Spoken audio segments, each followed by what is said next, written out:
you want to look at what your child eats over the span of a week, as opposed to being so micro. Because I think that's when we get stressed out, when our kid isn't eating all our dinner, or when they take 2 bites of their breakfast and then they're off to school, and then we worry all day, oh my God, did they eat enough?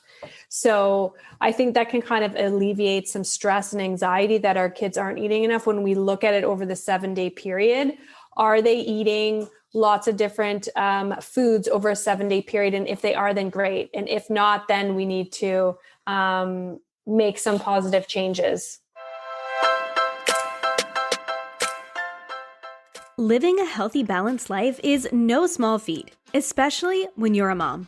With meals to cook, laundry to load, work to do, and humans to raise, it can be easy to feel like we're in an on-again, off-again relationship with healthy living. But it doesn't have to feel this way. I believe living a healthy life has become way too complicated. What we need isn't a new plan or program telling us what to eat or how to live. We need simple, uncomplicated routines and information that's going to help us live our best, most beautiful life without rules and restrictions.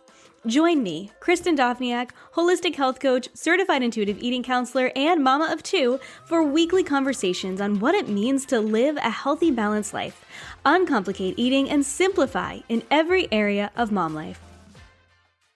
Hey friends, welcome back to the Healthy Balanced Mama podcast. Chris here. And when I did a call out for topics late last year, one of the top requests I got was more on kids' nutrition and health. And so you are listening to episode 1 of our kids' nutrition series. When I started thinking about the guests that I wanted to have on for this series, I had a few guests immediately pop into my head, and today's guest was one of them. I am so excited to share this interview with you guys today.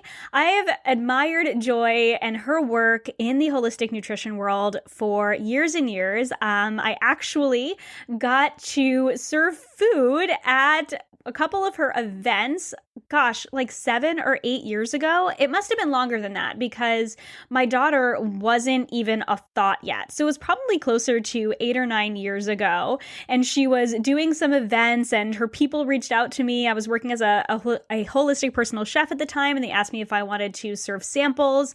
And I got some really incredible clients from her events, and she had no idea, but it was just kind of cool to have that connection. And then last year, I was actually a part of Joy's business course as well. And so it's really kind of been a full circle, admiring Joy from afar and then being able to really learn from her in several ways over the past decade or so. But Joy now has a daughter. She's 5, and she is just a wealth of knowledge when it comes to holistic health and holistic nutrition, when it comes to everyone. But I love her perspective on kids' nutrition.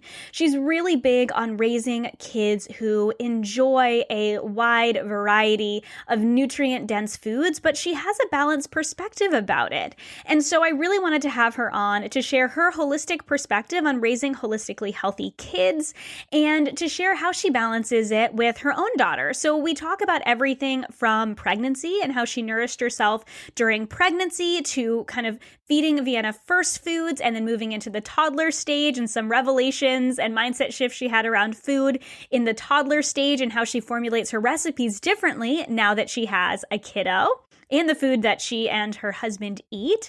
We talk about nutrition needs for kids throughout different ages, so their needs when they're young versus their needs as they get a little bit older. We talk about supplements for kids.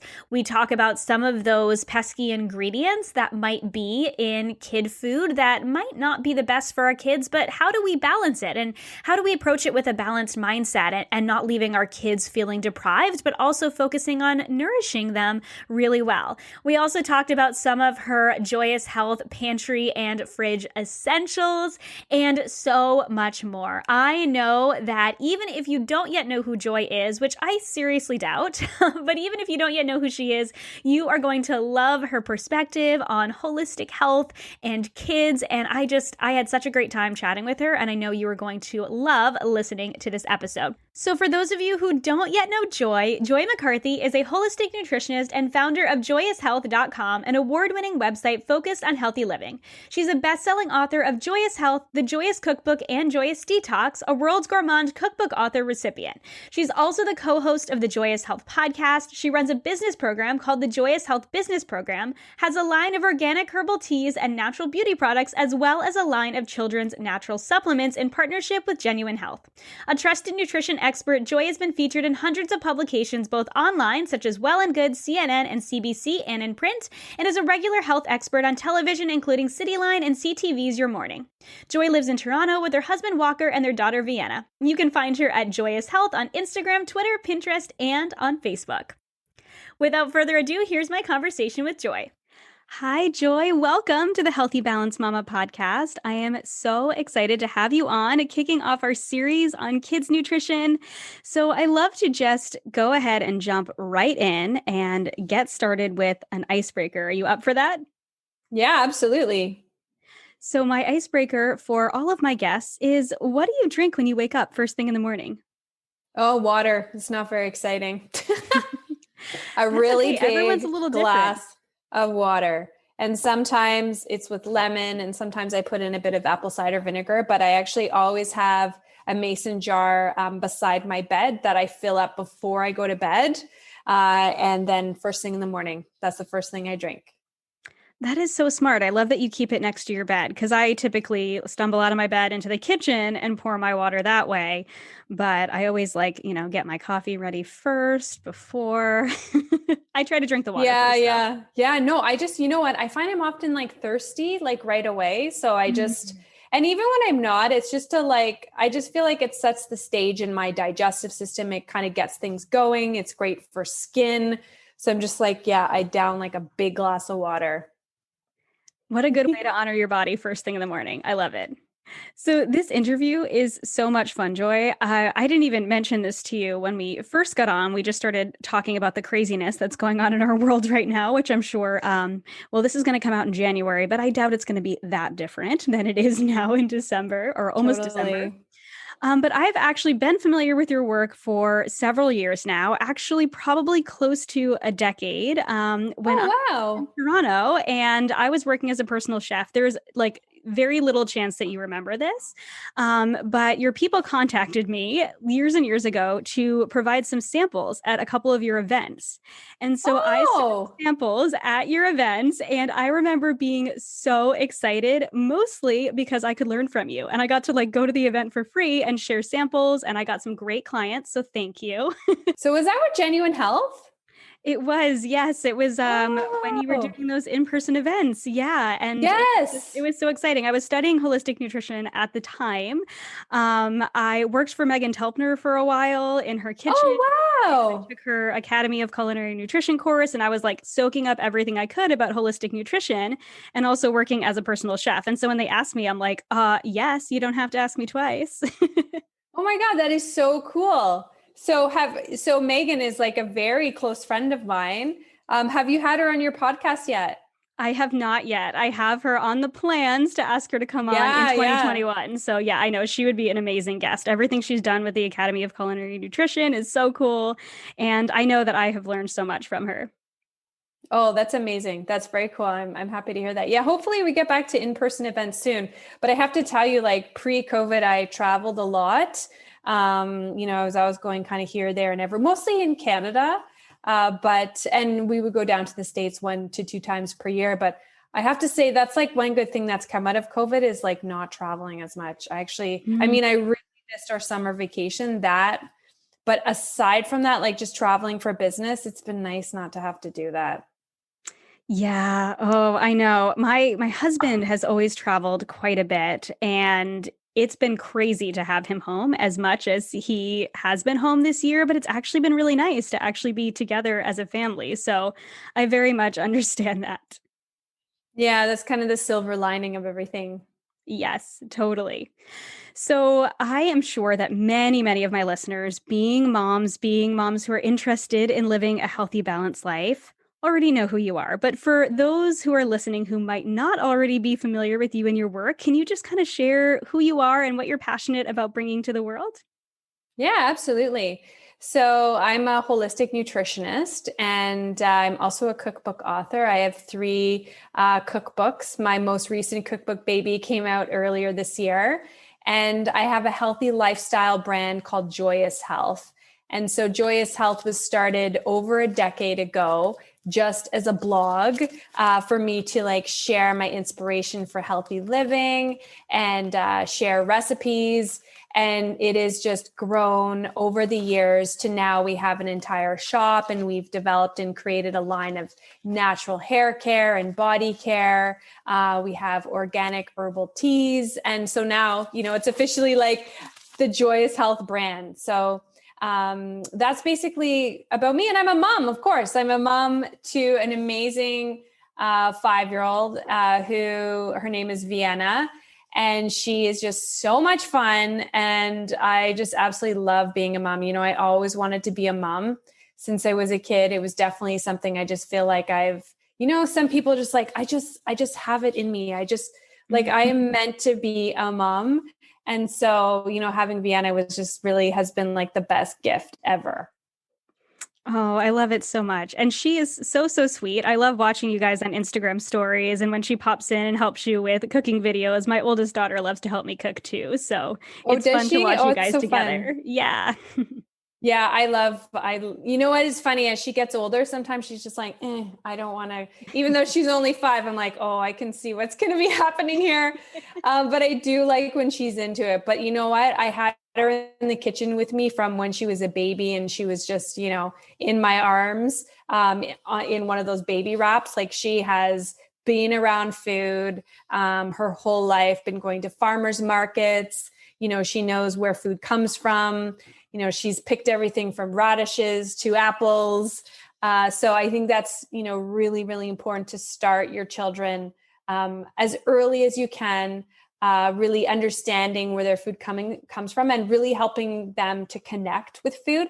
But that being said, it's also never too late. Like if one of your listeners is, thinking, oh, that I didn't do that. And now my child's 12, it's never too late. It really isn't. And over the years, I've met, so many people who would come up to me and be like, you know what, Joy, my 15-year-old son would like never eat a vegetable. And, I made him your broccoli and cauliflower roasted dish with tahini. And like, he gobbled up the whole thing. And I'm like, yes, that's such a parent win. So I always like to tell parents, these kinds of stories to give them hope, to know that, if your child hasn't been around food and you haven't been feeding them healthfully, there's still time to make a change.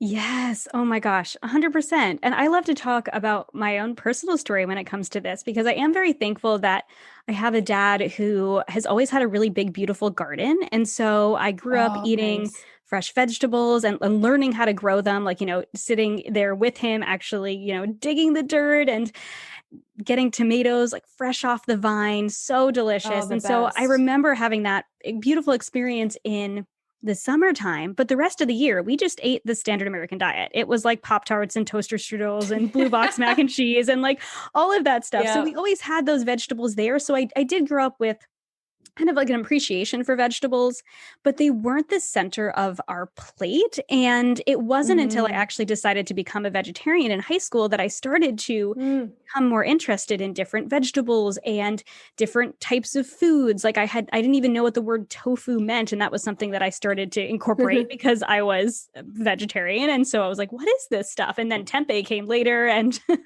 and then, it kind of expanded from there into, now I eat all types of foods, but I have a much wider palate and I'm all about balance.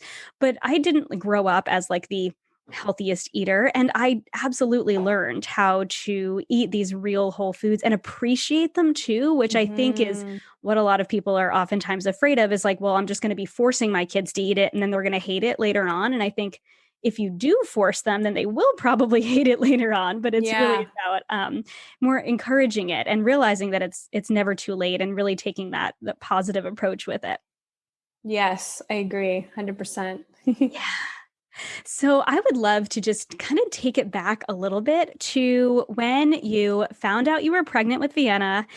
How did this start to shift your perspective or maybe solidify what you already know to be true about nutrition and health? How did it kind of change your view once you were pregnant?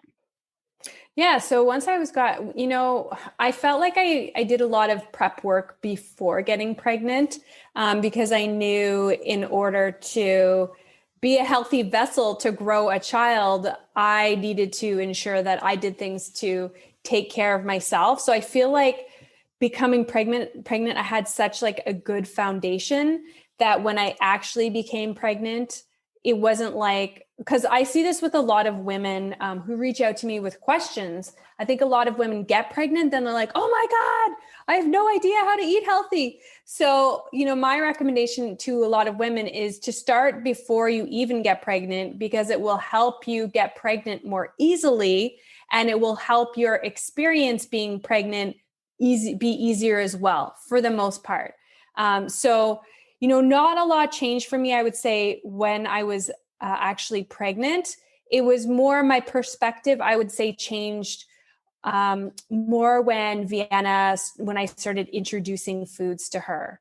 And then when it was just, introducing single ingredient foods, when she started eating meals, then my perspective changed on things. And what changed specifically was, I would make myself the most green smoothies that like most people would not enjoy eating. I'd gladly choke them back for the sake of my health. And there were certain things that I would eat or drink that I was like, oh, whatever. It doesn't like taste amazing, but it's good for me.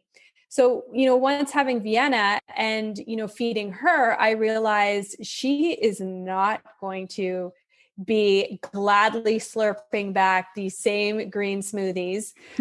So I realized, with having it when she was a toddler age, that everything I made for her had to taste really good. And so that is essentially how I eat now. Like the only food that I create for my family is food that tastes really good, but with all whole food ingredients. And that was a big perspective change for me, that, oh, I'm not just cooking for myself. And my husband Walker will happily eat anything pretty much. He's like not picky. So he would happily have those god awful green smoothies. But, we all appreciate really tasty food. And so that was like a big perspective change. But back to pregnancy, I actually loved being pregnant. I feel like we always hear about the stories of people who had like the worst pregnancy ever. And I'm grateful that I actually had a very good experience. And I actually really loved being pregnant. I just felt good. I had energy, not like as much energy as I have now, obviously. When you're carrying a child, things are a little bit different. But I made sure that my nutrition and movement were top priorities for me. Even with being as busy as we are, my husband and I, we work together, we're entrepreneurs, and everyone's busy. Life is hectic. That's just the way it is. But I think the difference for me and why I think I had such good energy throughout my pregnancy was because I just made myself a priority. I had like my smoothies that I was having every day. I made sure that I was eating protein and getting lots of variety. So I got lots of different nutrients. And I just really made sure that no matter how busy I am, I am growing a human being. And that's a really great responsibility. It's a serious responsibility. And so I made sure that I, really took care of myself. So I don't want to make any other moms feel bad, because I think sometimes when we're pregnant, we're like, oh, I could just eat whatever I want. I have to say, I never felt when I was pregnant that I was like, oh, I'm just going to down a pint of Haagen-Dazs because I'm pregnant and I can. I don't know. I thought about those kinds of things and I was like, I don't know, that just doesn't resonate with me. Maybe because I didn't have those crazy cravings. But I just felt like everything that I put into my body, I'm growing a human being and I have to be greatly responsible for that. And I feel like that took precedence over other things that I, thought that, if I was like really had a hankering for something, but I never felt like I was like depriving myself. Yeah. Oh, I'm with you. I definitely I have two kiddos, and they are 4 years apart. So I definitely had a more positive experience during pregnancy, and I was actually much healthier with my second daughter than with my Oh first yeah. daughter. And what's interesting is with my first daughter, I was still in a phase. I talk a lot about intuitive eating and really tuning into your body and doing what's right for you and your unique body, but also eating lots of real, whole, nourishing foods. And when I got pregnant with my first daughter, I was very much still in like a kind of a diety mindset where like all of the Hmm. choices I made were to try and to, fit into a certain size and look a certain way. And they weren't necessarily the most nourishing choices for my body or what was actually going to make me Hmm. feel good. And the shift that kind of happened between my two daughters was that I learned how to kind of get back to my roots of being interested in holistic, real whole foods, holistic nutrition, and really nourish my body really well. I went through some hormonal imbalances in between, and really trying to Hmm. kind of realign my body helped me to just be in a healthier place when I got pregnant. And then I had a better experience when I was pregnant with her. Mm. And I think being in that healthy place, like you said before, and then having that mindset throughout that, and even just knowing what feeling good is like, I think Yes. changes the choices that we want to make for ourselves, for our future baby going, or the baby that's growing, going, I know what it feels like to feel good, and I know what it feels like to not feel good. And I would rather feel good during this than to be kind of feeling icky all the time. Yeah, and I think, over the years, like working, I don't work one-on-one with clients anymore, but I did for the first 7 years of my career. And I always found that people, that was kind of part of their healing journey. Like people would often say to me, if they've been like eating better and eating more nourishing foods, and then they go back to their old habits and they're like, wow, I cannot believe like how bad certain foods, like just, I feel like garbage when I'm super stressed and, eating takeout all the time. And I think that most people just don't know how good the body is designed to feel. Like we are meant to feel really good. We're meant to have good energy. We're not meant to wake up in the morning and be like, oh, I'm so tired. Of course, unless one of our kids was up all night. Yeah. But, I totally agree with you. I really think that once you know what it feels like to feel good and feel energized, that you just want to continue to feel that way. So that really sets you off on like a really positive path. Yeah, absolutely. Pregnancy and beyond, for sure. Yeah, absolutely. So I love that you talked about the fact that your perspective really started to shift more towards these more satisfying meals, still made with lots of real whole foods, but more satisfying meals once you started feeding Vienna. So I'm curious, do you and Walker have like a particular philosophy or aim when you're feeding Vienna, maybe either in the beginning or now? Does she eat what you eat? Do you modify it? I know this is the question I hear from a lot of parents. Like, do you change the food that you give to your kids versus what you eat? I'm really curious to hear your response. Yeah, so from day one, we did not change what we eat, or sorry, give. I know a lot of parents will give their child like a completely separate meal. Unless like if Walker and I wanted to have like oysters and like totally food that's not kid friendly, then Vienna would have something different. But from day one, when we started feeding her, it was absolutely food that we're already eating and incorporating, lots of vegetables and fruits, making sure she gets enough protein. And also, I was never afraid. There's a lot of confusion out there in terms of, adding herbs and spices before 1 year old. And I never followed that advice of like plain bland food, because I think about traditional cultures all around the world and how kids just like eat whatever their parents are eating. Like a 6 or 7 month old might be eating the same burrito that their mom is having because that's what they eat.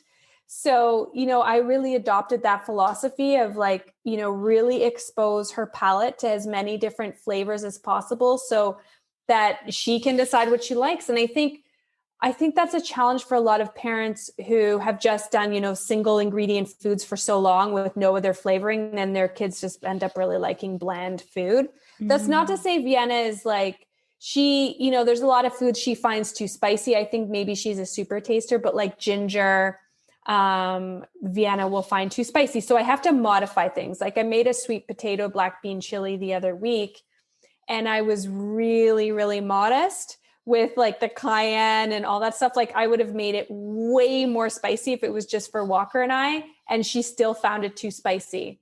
So I actually ended up mixing it with some brown rice, and then she was okay with it. But yeah, I think it's a really good idea to just, just feed your kids the same thing that you're eating. And if, they're complaining that they don't like it, I think rather than, just getting rid of that whole meal and giving them something totally new, just like make modifications to it. Like, for example, with this chili the other week when Vienna's like, oh, I can't eat this, it's too spicy. I just want pasta. She loves pasta with pesto. What kid doesn't love pasta? So I was like, you know what? I'm going to mix in more brown rice just so then it gets some starch in there, and then the overall spiciness is less. And then it was fine. And then she gobbled it all up. Yeah. Oh, I love that. That's a really great advice to just, modify it a little bit instead of giving them something different. We're very similar with our kiddos. Both of our kids have very different preferences when it comes to food. I think our oldest is a super taster as well because she is so sensitive and she picks things out. She doesn't like dill. And I made dressing with a teeny, teeny, tiny amount of dill in it. And the minute she tasted it, she's like, I can't, this has dill in it. I'm like, it has a teaspoon of fresh dill in this whole batch and you can taste it. But other than that, spices, and she doesn't love things that are too spicy. And so we allow them to modify it a little bit as well. What we'll often do is if we do something like tacos, whatever we're making, whether it's like meat or black beans or something like that we're seasoning, we will season it lightly for them and then add more for us after. Yeah. Yeah. So you can, I mean, that's the same thing, but it's a little bit different. Yeah.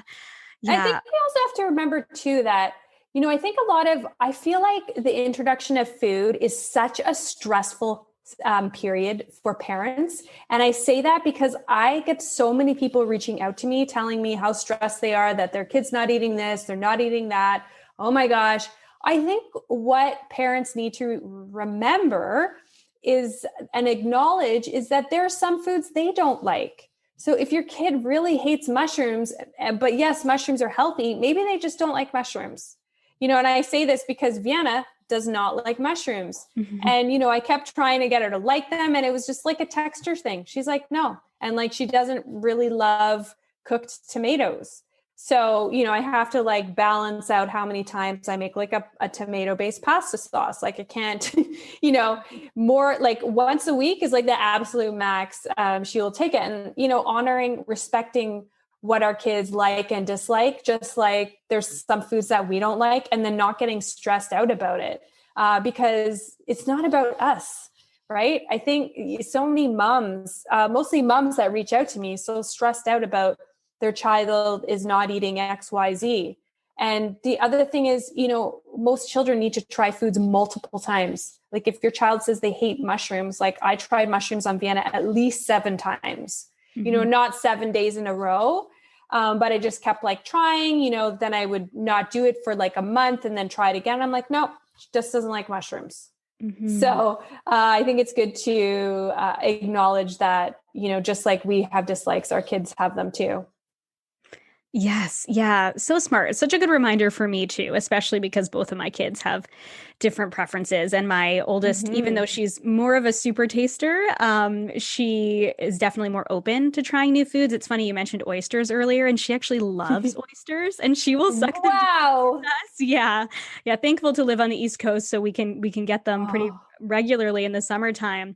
But we don't just buy her a plate of oysters because that would be expensive. So when we have, no family come down or something like that, we will all enjoy oysters, and she loves them, which is great. Getting some of that zinc in.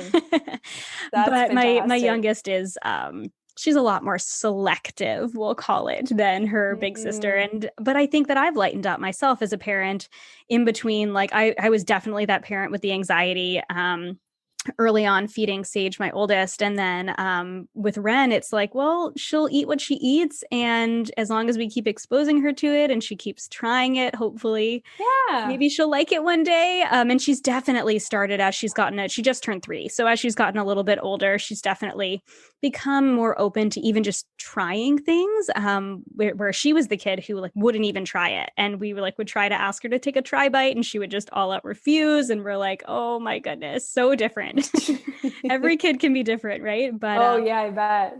yeah, I love that. I love that advice. That is so great. Keep introducing it to them. I know when I was a kid, I was actually talking to a client. I had a client earlier this morning about how I didn't like onions as a child. And Mm. later on in the conversation, I mentioned something about pickled onions. And she was like, "Oh, you like onions now?" And I'm like, "Oh my gosh, I do." I didn't even make that association, but she caught that. I mean, our taste can change over time too.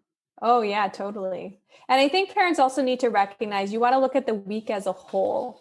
If your kid, you feel like all your kid has eaten in the day has been like fruit, or you just feel, or like carbs, and you're like, I feel like they haven't eaten enough. Like I always like, you want to look at it from like, take a step back and say, okay, over a 7-day period, have they just been eating carbs, starchy carbs, or have they had good meals here and there? And I feel that kind of like, relieves some of that anxiety and stress when you look at it, when you take a step back and look at it that way.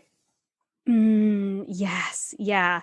I think there is so much stress around wanting to be so perfect when it comes to feeding our kids, especially if it's taken us a while to learn how to eat in a way that's Mm-hmm. healthful, really feeling that pressure to do it right with our kids. But I love that of just taking a step back and going, it doesn't have to be perfect. It's about overall. Yes, exactly. So I would love to dig in a little bit deeper to nutritional needs when it comes to kids, especially at different stages. So I'm wondering, for the mom who is listening, and maybe she has a child who's been eating for a little while, maybe not, first foods, but maybe in those toddler stages. Where do you recommend moms start to focus when it comes to feeding their kids in a healthy way from the start? Maybe from the toddler stage, and then maybe changing their nutritional needs as they get a little bit older. Yeah. So I would say there's like a few things that come to mind that you want to make sure that you always have on your plate, but it's actually very similar to, we talked about already, like when you're introducing foods, like your children should be kind of just eating what you're eating. So I guess, my advice also goes for adults as well. But children in particular, their brain is developing and rapidly developing in the first year and up to 4 years old. Like I believe around 4 or 5 is when a child's brain is actually its adult size. Oh, So wow. like good fats and anti-inflammatory fats are really, really important for children. So you want to make sure they have enough omega-3 essential fatty acids, whether, you're giving them things like fish, or eggs or chia seeds or walnuts. Even different green foods contain omega-3 essential fatty acids, but I would say, at least once a day, making sure they have an omega-3. And that's why like a fish oil supplement can be beneficial. Or if, you're raising a vegan family, there are obviously algae-based fish oils. But beyond the omega-3s, I would always make sure that your child is getting enough good fat so that they feel satiated. Because I think a lot of times we hear like parents say that their children are carb monsters. And I think that's because they're just not getting enough protein and fat. I feel like when I look at, what kids are eating these days, they're definitely not getting enough good fats. They're not getting enough colorful foods. And we know this based on research actually in Canada. 40% of children's fruit and vegetable intake comes from two things: fruit juice and white potato. So that's Oh probably my in the form gosh. of French fries or mashed potatoes. So kids are not eating fruits and vegetables, and they need that because they need all of those micronutrients to grow. And oftentimes they're not getting enough protein, and protein is so important for muscle growth and development. And beyond that, I don't get too hung up on like, is your child getting enough iron? Is your child getting enough calcium? Because what I think is, if you are feeding your child a wide variety of lots of plant-based foods, and focusing on colorful foods, you naturally get a wide array of micronutrients. Even if you don't give your child dairy, like my daughter, she does not drink cow's milk. We did not raise her on cow's milk. And she's growing and she's healthy. She has all her teeth. Her teeth are nice and healthy. She's a good height. So I think there's a bit of a misconception that we need to be feeding our children cow's milk to help them grow and be healthy. And that's actually not true. So there's that misconception that we need, yes, calcium is extremely important and we need it, but there are many different ways to get calcium. And I personally believe that, homogenized, pasteurized cow's milk is just not the most nutrient dense way for children to get their calcium. Like there's so many other ways to get it. So getting good fats, just to summarize, so good fats with a focus on omega-3 essential fatty acids for healthy brain and eye development, and also for healthy skin, because a lot of kids, I hear from a lot of parents, children, babies, and toddlers with eczema. So omega-3s help to balance out inflammation in their body, make sure they get lots of colorful foods, so they get a wide variety of micronutrients. And also phytonutrients too. Micronutrients are different than phytonutrients. Micronutrients, I'm talking about your vitamins and your minerals and your amino acids, whereas your phytonutrients, phyto means plant, as I'm sure you know, and phytonutrients, there's over 20,000 known phytonutrients, and those are found in plant-based foods. And everything from quinoa to spinach to sweet potato to arugula and avocado. And these nutrients are extremely beneficial for a plant's immune system, for a plant to be healthy, robust, and strong. And when we eat them, we gain those same benefits. So lots of colorful foods is really simple way, I think, to ensure your child gets a wide array of nutrients. So just, make the plate with like whenever, it's something that's just like always in the back of my mind. Whenever I'm making a meal for my family, there's at least 4 different colors on their plate. Mm. And it's so much more fun for kids to eat colorful foods too, yes. right? And yeah, I think it's 100%. just about introducing the different colorful foods to them, and kids might like them in different forms. I know as you're saying that, I'm thinking about some of the meals that we like to have. I know that I love red cabbage, and my kids don't love it raw. We'll put it raw on, I think I mentioned tacos earlier. We love tacos. I'll eat it raw on tacos. And in I have a Thai salad that I make. They don't really love it raw, but they'll eat it if I saute it up. If I saute it up, they'll eat it right up. Same thing with kale. I'll make a massage kale salad. They don't really love massage kale, but they fight over kale at the dinner table. Like my husband and I have to take our little portion first so that we can actually get some. Oh, that's so funny. But then they go ahead and they just dig in. And so it's not as hard for us now, because we've just introduced them to a lot of different colors, to just put a bunch of different colors on the plate. But for the parent whose kiddos might be a little bit more maybe naturally selective, because maybe they haven't been introduced to these foods before, or because they just might be the type of child who's like, I don't know about that. Do you have any suggestions for maybe, I'm not a fan of sneaking in vegetables, but maybe some different ways to get in vegetables that might not be as traditional as just kind of putting it on the plate? Yeah. And I think what you were just saying, though, is good advice. Like if your child doesn't like kale prepared a certain way, try it a different way. And I remember I had this exact thing with broccoli. I could not, for the life of me, get Vienna to like steamed broccoli or raw broccoli. And then I was like, you know what? I don't really like raw broccoli, and I don't like steamed or like flash boiled. That's not my favorite way to eat broccoli. I like broccoli roasted with some sea salt and some garlic and some olive oil. So I started doing most of the roasted vegetables like that. And then lo and behold, that's her favorite thing to eat. So when you have a selective eater, I think first and foremost, you have to try and prepare foods different ways. Don't just stick with how you learned to cook as a kid. When I was a kid, I remember Brussels sprouts I thought were the most disgusting thing in the world, because, my grandmother would just boil them to death. The whole kitchen smelled like a fart. And because all the sulfur components coming out of the Brussels sprouts. But now, I bake them, or I saute them and caramelize them a bit with some onions.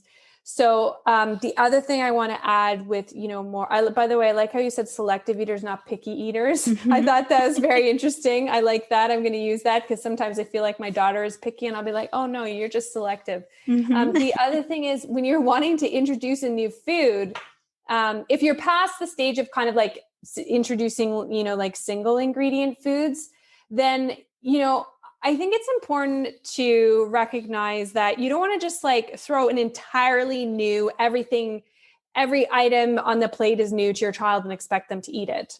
Like, I think, as you mentioned, like working things in is a great way. Like, let's come back to the example of broccoli. If you like making a veggie pasta sauce, why not try putting some broccoli in there and getting it in that way and seeing if your child likes it. The other thing is, of course, you can blend soups. Soups are a great way to get kids to try different foods. But then just like your daughter, they may be like that super taster and be like, you know what? I can taste that dill. I don't like it. Oddly enough, my daughter doesn't like dill either, which I think is so random. Yeah. But yeah, and don't give up, wait, like try out a food. If they hate it, continue to try out until you kind of give up for a while. And then maybe they may just discover it on their own. Yeah, so good.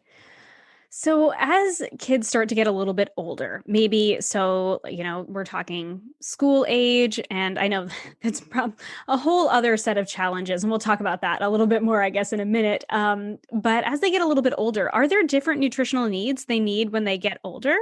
This is actually more of a personal question because I've learned quite a bit about nutrition, and most of my studying about kids' nutrition has been when they've been young, because my oldest is only 7, but I'm like, do we need to change her need? Like, do her needs change as she gets a little bit older? Is it just more food that they need as they get older? Well, I mean, yes and no. Like the thing is, you mentioned that you really like intuitive eating.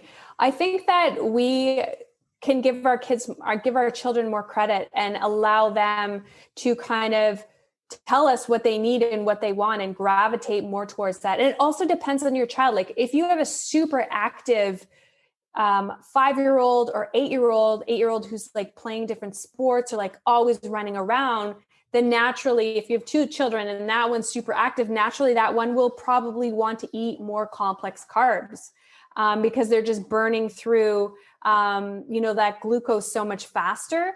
But I really think that listening to what our kids want and what they need, instead of kind of, putting our views on like, oh, you need to have a palm size serving of protein every day. Like, yeah, that's ideal that your child has a palm size of protein at their main meal, but that's not always going to be realistic.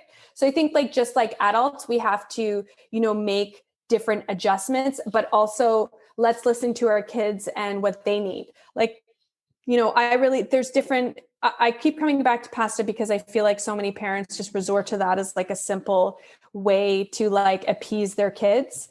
But, think outside the box. Think about trying like spiralized zucchini, or think about like I'm sure in the States you have different brands of like lentil and chickpea type pastas. And then they're getting some protein in too. Because what's important for kids to feel satisfied, just like us adults, is to have enough protein and fat. Because as you know, it takes longer to digest protein and fat than it does take to digest carbohydrates, complex carbohydrates.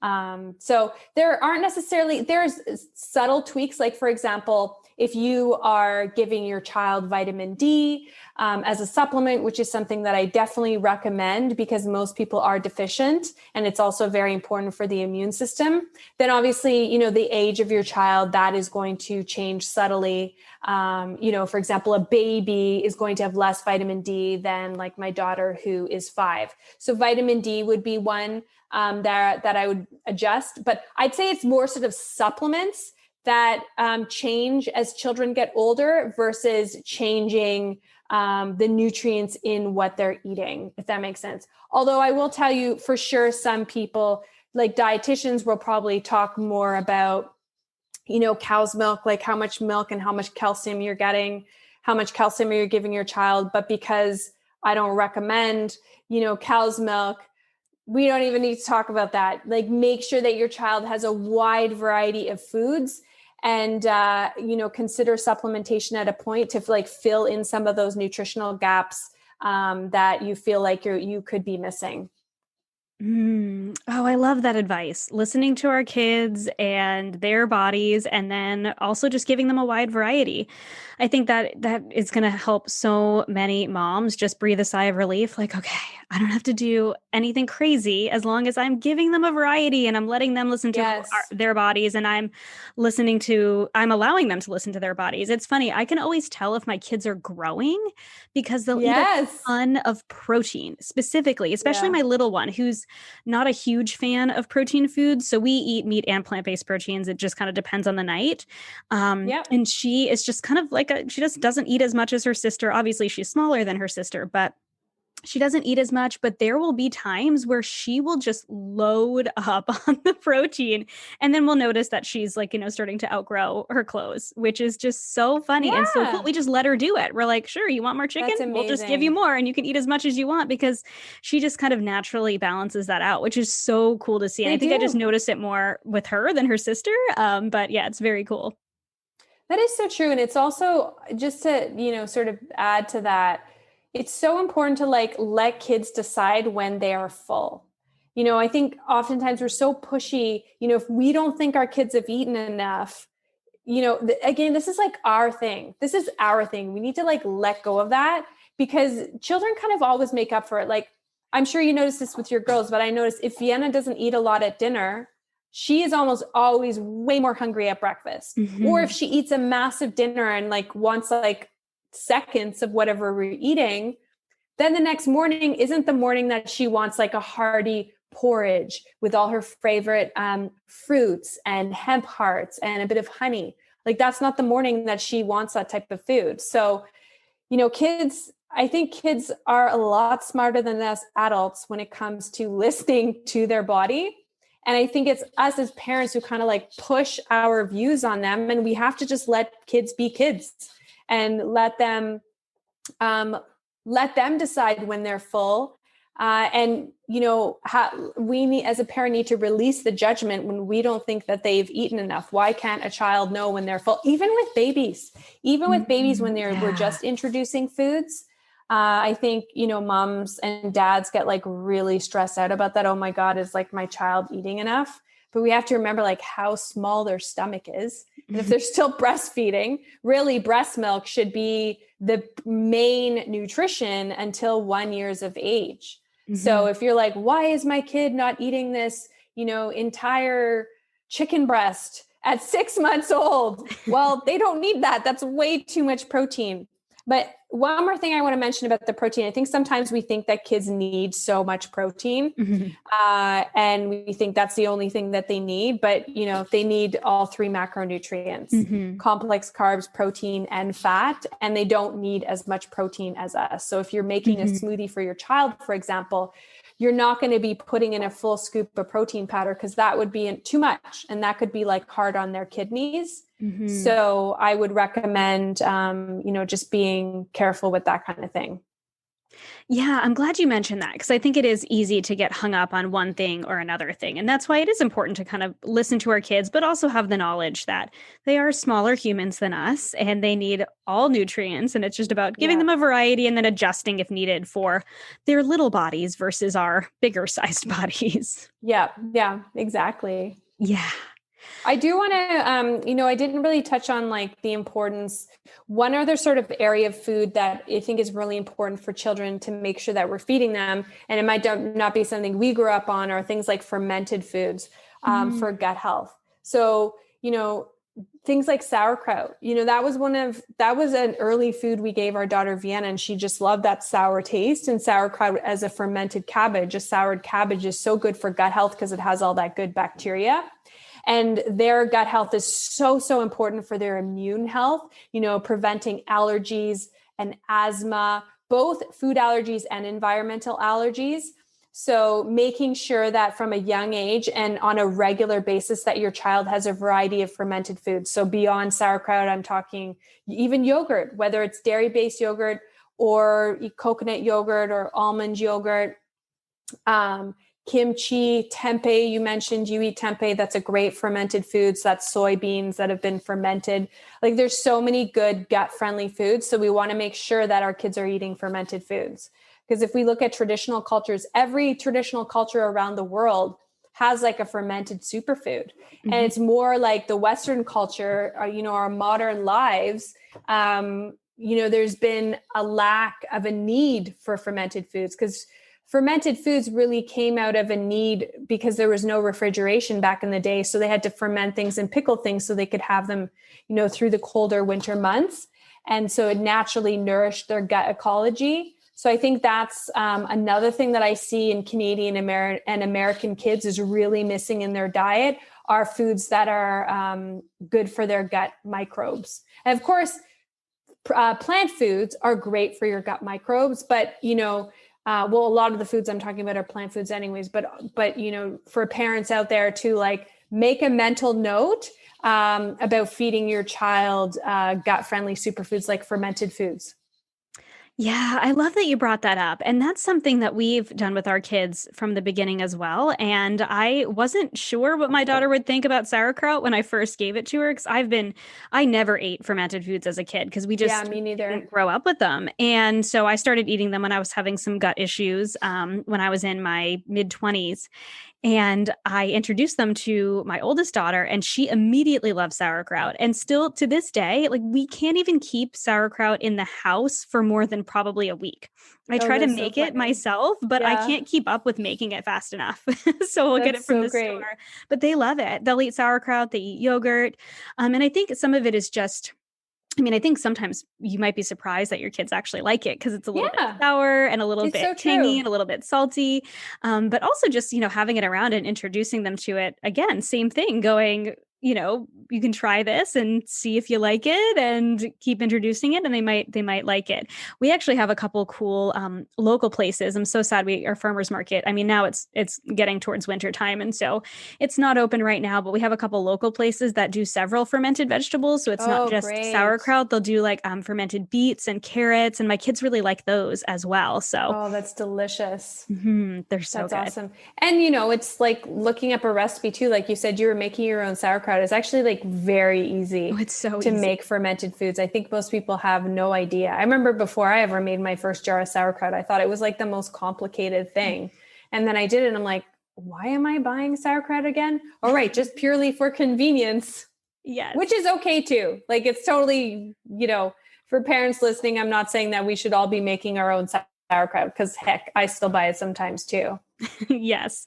Oh yeah. It's I would rather have it in the house and have the kids eat it than not, because I forgot to buy cabbage or, forgot to make it. And it takes about 2 weeks to actually sit there and really ferment. Yeah. And so, we'll buy it in between for sure. But yeah, I'm really glad you brought that up, because it is one of those things that I don't think most parents think of is nurturing their gut health. And as someone who struggled for a long time with gut issues, and, thankfully now at this point, I know quite a bit about what to do if I do have some gut upset. That's something that I really want to instill in my kids, is just trying to help them foster a healthy microbiome when they're young. So hopefully they don't have the same issues that I had when I was in my 20s. Yeah, totally. So I would love to talk a little bit about something that might be a little bit controversial. But I want to talk a little bit about the ingredients in kids' food, because we're all about balance here. And I'm not about putting strict rules around food. And I do think there's a place for pretty much every type of food, but it is all about balance. But at the same time, totally. There's no doubt a lot of additives and ingredients in foods that our kids' bodies just don't need on a daily basis. So how do you navigate this? Are there maybe healthy swaps you recommend, or how do you recommend parents navigate feeding their kids in a way that is more nourishing without, I guess, making them feel restricted because they're maybe different from other kids because they're not eating those same types of foods?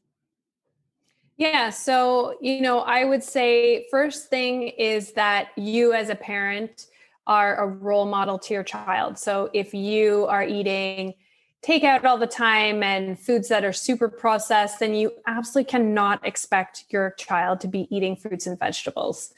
So that's just the reality. Why? And it just boggles my mind, how many people I meet and they're struggling with what their child's eating. And I say, well, how do you eat? And they're like, oh, I really need to eat better.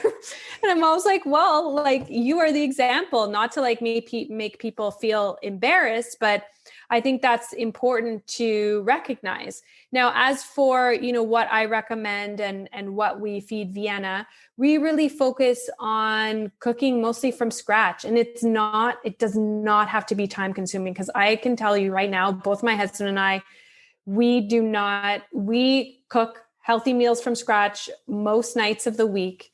Maybe once every 2 weeks, we get takeout from like a local restaurant or somewhere that we really love. But we don't buy stuff. We buy very few foods in packages. Like, sure, there's some things like, crackers or, perhaps different cereals, although we actually don't even buy box cereal now that I think about it. But, there's definitely healthier versions. So I would say there's some healthy packaged foods, but I would say for the most part, build your fridge and your kitchen cupboards should be built from mostly single ingredient foods that don't come in a package. And then if you are buying things that are in a package, like things to watch out for are food colorings, food dyes. Look for things like different types of preservatives or emulsifiers. And, people listening to this might be, but I don't know what an emulsifier is. I get it. So what I want you to do is just read ingredients labels. Don't worry so much about the nutrition label. Look at what your food is actually made of. Are the first 5 ingredients all words that end with OSE? OSE? Then you're basically just feeding your child sugar, glucose, sucrose, fructose, dextrose, maltose. All of those are sugars. And in Canada, and I believe it's the same in the US, they're allowed to break down the sugar molecule, because if they added it all up as one, the first ingredient would almost always be sugar. So I think, for parents, reading labels is really key. And then not stressing out about it. Pre-COVID, of course, this conversation would be, what I'm about to say would be more applicable. But, like when our daughter is going to a birthday party and there may be blue icing on the cake, I have to be honest, I'm not the parent that is like, you are not eating that. I actually let Vienna discover all of these things, but I also educate her on that as well. So like when we're walking through the grocery store, it's so funny. When we all walk past the candy section, Vienna will be like, oh, mommy, that's all the stuff that's just full of sugar. We don't like that. I'm like, that's my girl. She knows. But yet I let her experience and try basically everything. And so she can figure it out herself, because I don't want it to backfire on me. I don't want it when she's like 14 or 15 to be like, wanting to binge on all these things because they were so restrictive. So we've never been restrictive with any foods, but then we don't have things like pop in our house. I'm trying to think if she's ever even tried pop, but if she was at a party and I didn't know and she had some, like, fine, she had it. It's not the end of the world. And hopefully, I'm sure you find this with your girls too. Vienna finds a lot of different foods way too sweet.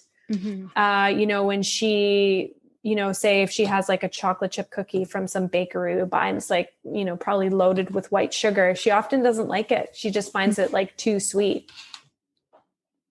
Yeah, I love that. That's such a great balanced approach to it, because I think that's another area of anxiety for a lot of parents is, oh my gosh, it's that perfection, going back to that. Like, I want to make sure they're not getting anything.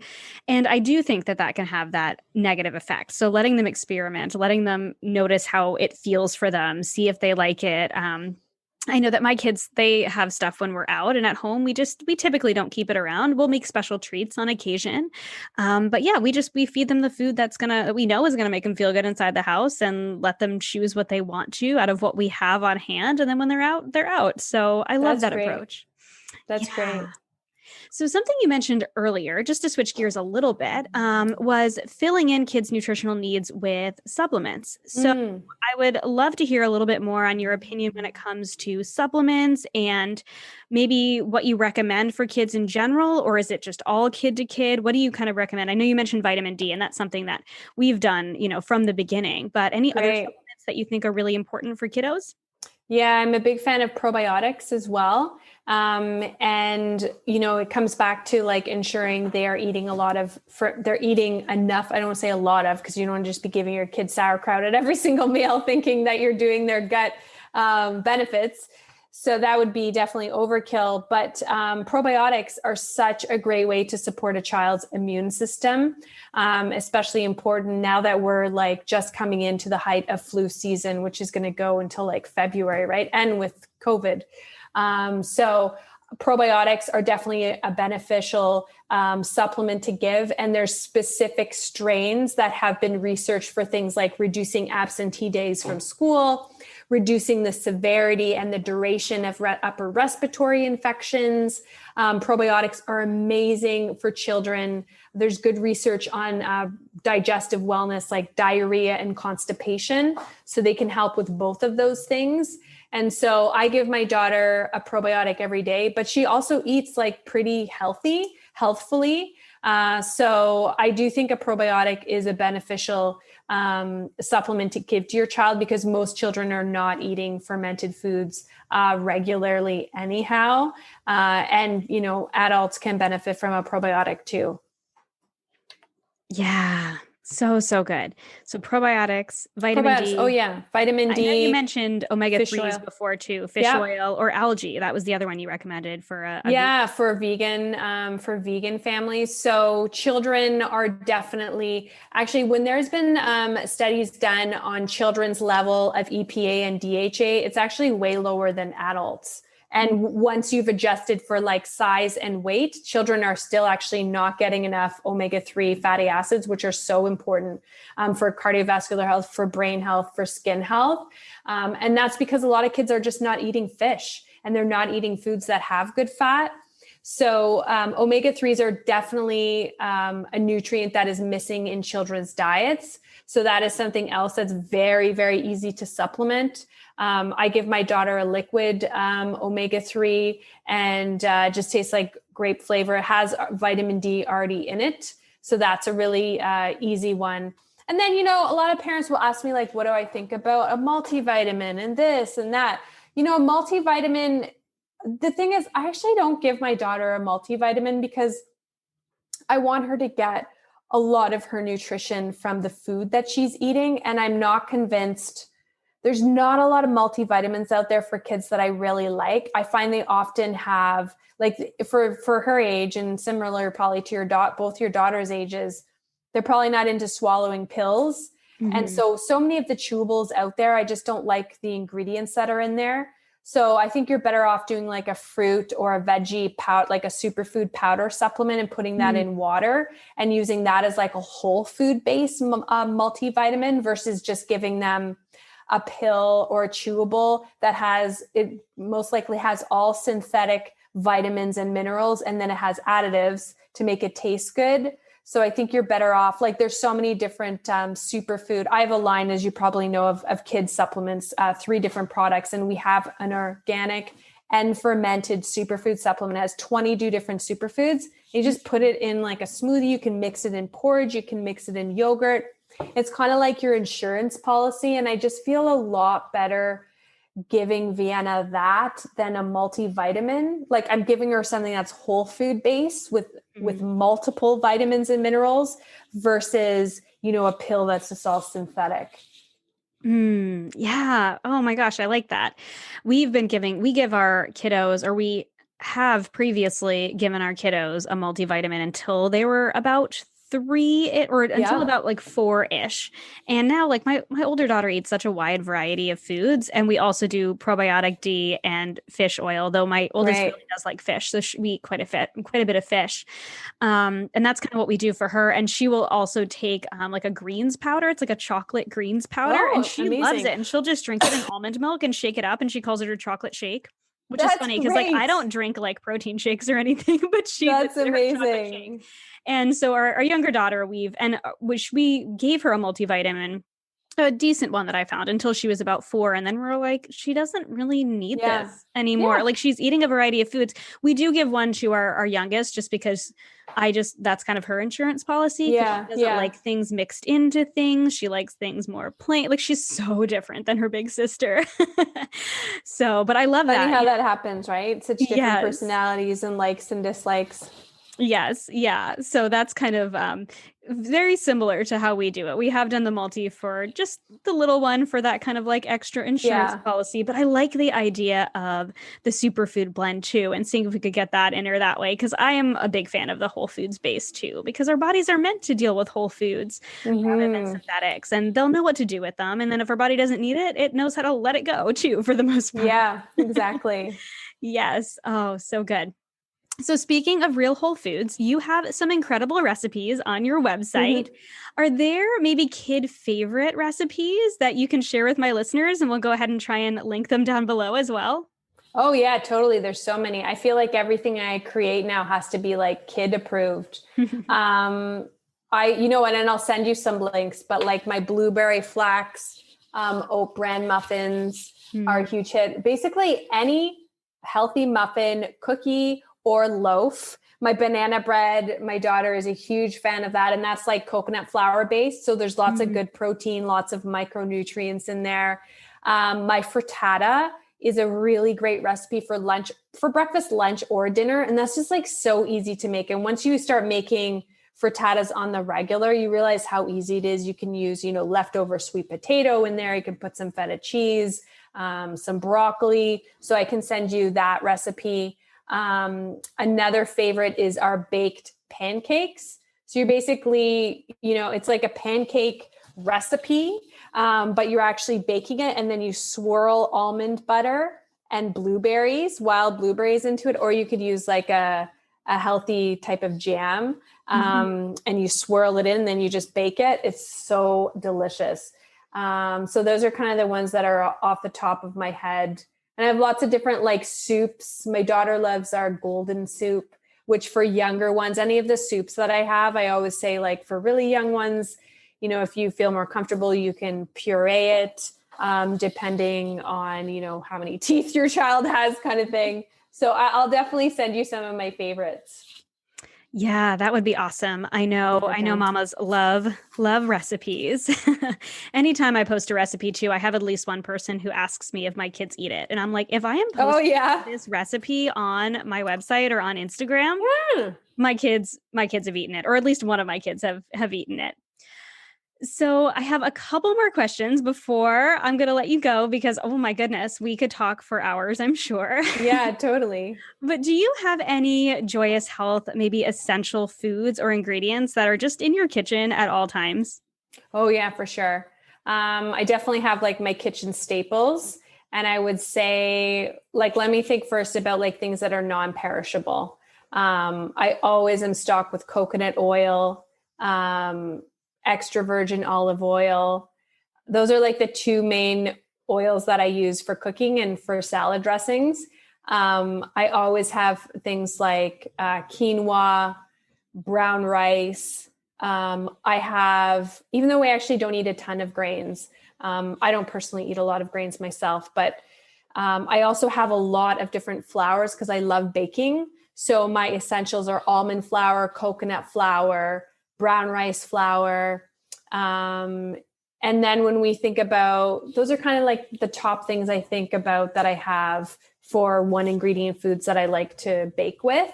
And then I always have things like sea vegetables, like sea snacks, because my daughter loves those sea snacks. Always have like healthy crackers, whether it's Mary's crackers or Simple Mills.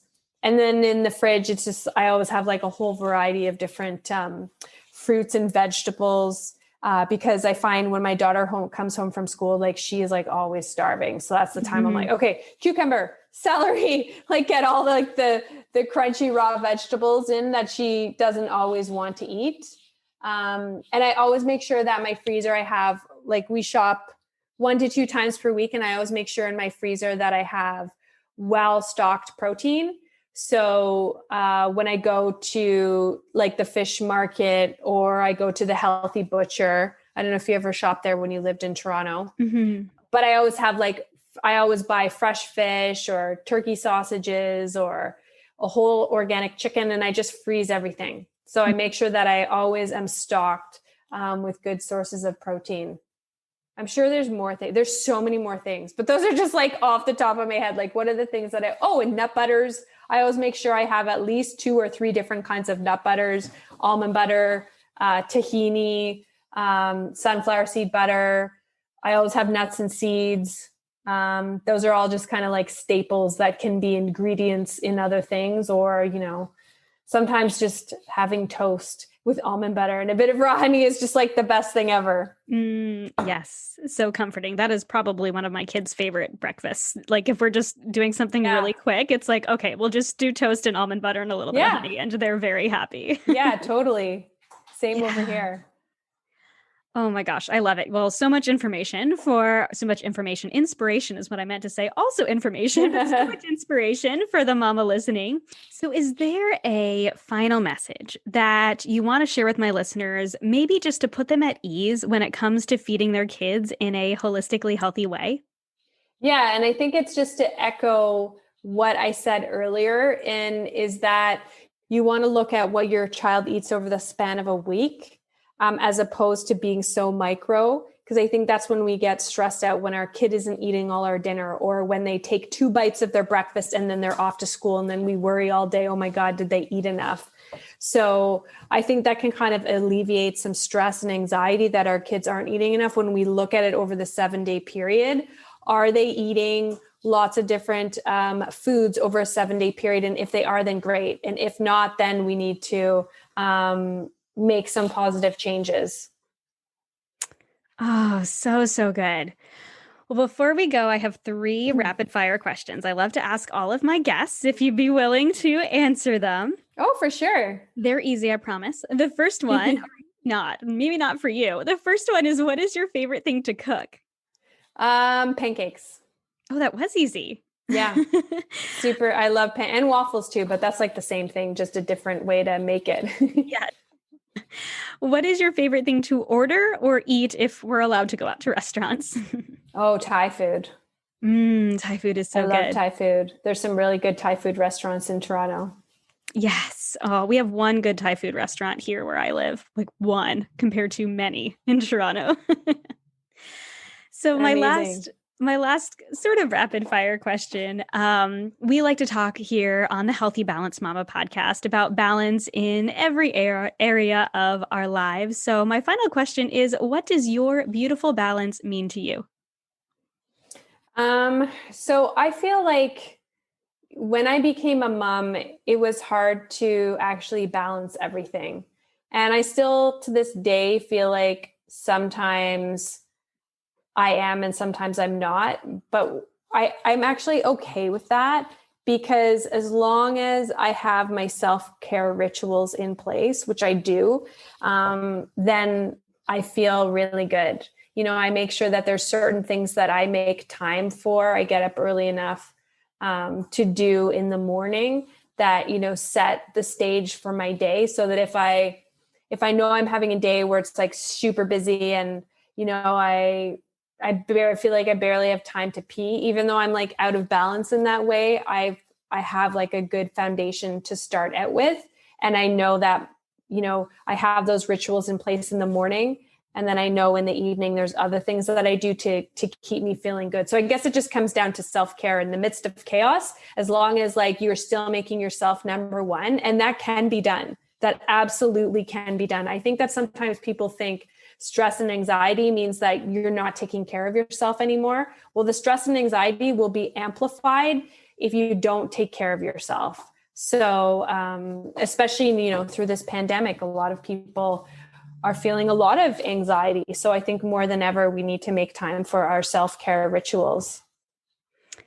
Yes. Oh my gosh. What a great kind of full circle moment as you started talking about pregnancy and talking about how you prioritized yourself during pregnancy and felt so good. And then now as a mama, prioritizing that self-care, taking care of yourself, so good. And I think ultimately that's my message for moms. Like I talk a lot about balance, and balance ultimately is, taking care of yourself and doing what you need to do to feel balanced, even if it doesn't mean you are balanced every single day. Yeah, It's really totally. taking care of yourself and focusing on the things that matter. Oh my gosh, so good.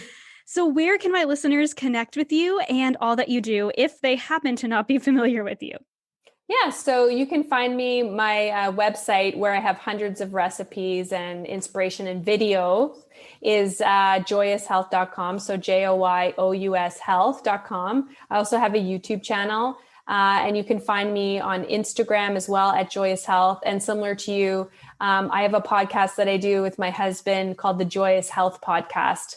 So you can find us there wherever you get your podcast fix. Yes. And we will link to your cookbooks and all that down below in the description box as well. Yes. Amazing. Oh my gosh, Joy. This was a joy. This was so great. Yay! Thank you so much for being on and sharing with us. I could certainly talk to you for so much longer, but I want to honor your time. So thank you again for taking the time and being on with us today. My pleasure. Thank you. Thank you so much for listening to this episode of the Healthy Balance Mama podcast. If you loved it, would you take a screenshot and share it with a friend over on Instagram and tag me in it? It helps me so much to know what you love and are taking away from each episode. If you really loved it, would you hop over to iTunes and give me a star rating and review? Every rating and review helps this podcast be seen and heard by more women who need to hear the message of balance and wellness without deprivation. It's the best free gift you could give me. And as a reminder, the information and opinions on this podcast are meant for education and inspiration only and are not to be taken as medical advice, diagnosis, or treatment. Please consult with a trusted practitioner before making any changes. Have a beautiful day, friend, and I'll see you in the next episode.